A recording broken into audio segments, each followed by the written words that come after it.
In 1976, the musical landscape of London was unlike anything that had been seen before in the United Kingdom. Almost overnight, a new musical movement had taken a hold of this city and was ready to spread like wildfire throughout the rest of the country. British punk was beginning to take the UK by storm. At that time, a show promoter called Andy Chizovsky got the idea to start a nightclub so that people that were into punk could have a place to party. That nightclub became the Roxy. But there was only one problem. Most of the bands of that era, like the Pistols, the Clash, the Damned, amongst others, had yet to record any music. So there was a very limited amount of punk records that could be played in the Roxy. So most of the records played at the nightclub were dub and reggae records. But why were those records the ones chosen to be played? Well, to answer that, we're gonna have to talk about the resident DJ of the Roxy, and one of the most important figures of early British punk, Don Letts.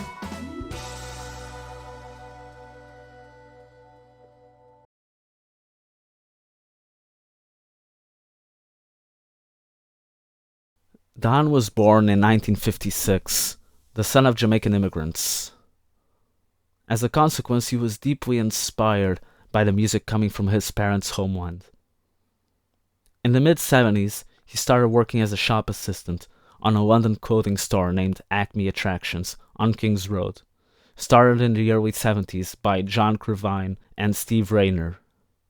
He became the public face of the store, and Acme became, according to him, the coolest club in town, where the interaction between the different factions became more important than selling merchandise, even though at that age it was a deadly combination.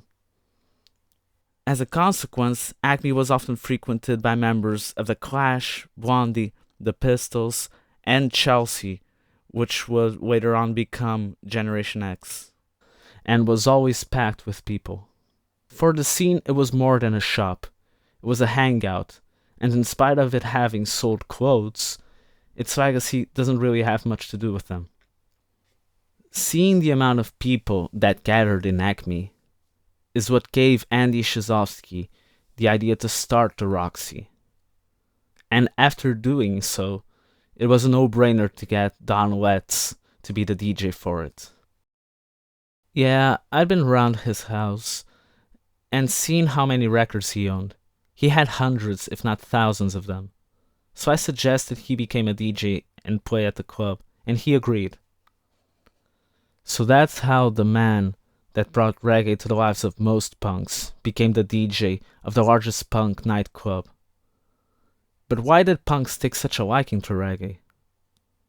Well, according to Don Letts himself, the music had an obvious anti-establishment vibe, so that obviously clicked with them. They obviously loved the bass lines, and truth be told, they did not mind the weed either. So in between sets, Letts would spin heavy dub grooves and whatever few punk records were about at that time. The Roxy was only open for 100 days, but that was enough to launch bands like the Damned, the Clash, and the Slits that Don Letts would soon manage. These bands and other punks truly absorbed the music that was being played. According to Tessa Pollitt, the bass player of the Slits, we were definitely influenced by reggae. There's so much to reggae. It's still my favorite music. Adding to this was the presence of Bob Marley in London at this time. He had befriended Letts after a gig that he gave in June 1976 in the Hammersmith Odeon. And when he came to London on exile later in that year, following his failed assassination attempt in Jamaica, he started appearing in places like Acme and became very much aware of the punk scene that was being created in London. Letts explained to him that the negative portrayal that punk received in the British tabloids was not the truth, and that they were, quote, like-minded rebels. Marley would end up writing the song Punky Reggae Party, which mentions bands that would meet up in the Roxy, like the Damned, the Jam, and the Clash. further cementing the connection between the two genres. So having said all of this, is Don Wetz the sole reason why punk and reggae seem so interconnected? Probably not. Don't get me wrong, he's one of the main reasons, if not the most important one.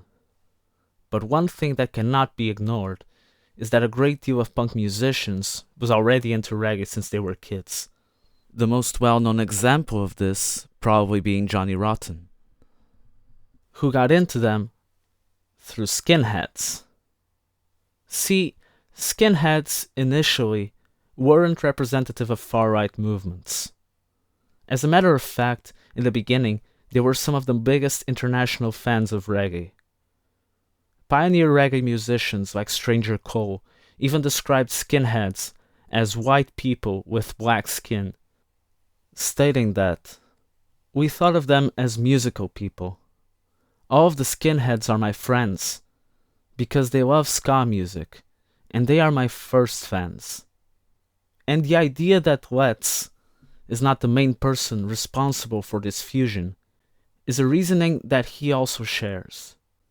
The kids that I actually turned on to reggae in the late 70s were those that did not live next door to black people or have any interaction with black people. And back in the mid to late 70s, that was a lot of effing people.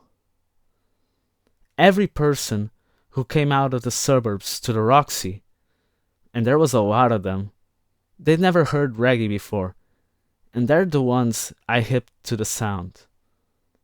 But as far as claiming responsibility for turning a generation of punks onto reggae, nah.